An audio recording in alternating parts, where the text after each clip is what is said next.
You ask Tiger to solve. This deals with linear equations with one unknown.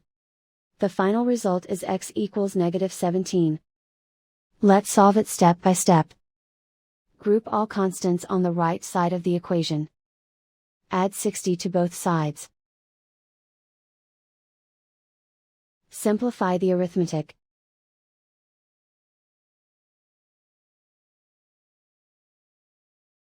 Isolate the x. Divide both sides by -12. Cancel out the negatives. Simplify the fraction. Move the negative sign from the denominator to the numerator.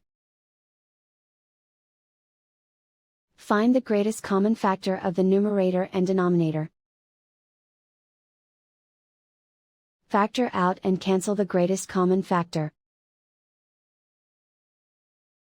And so the final result is x equals -17.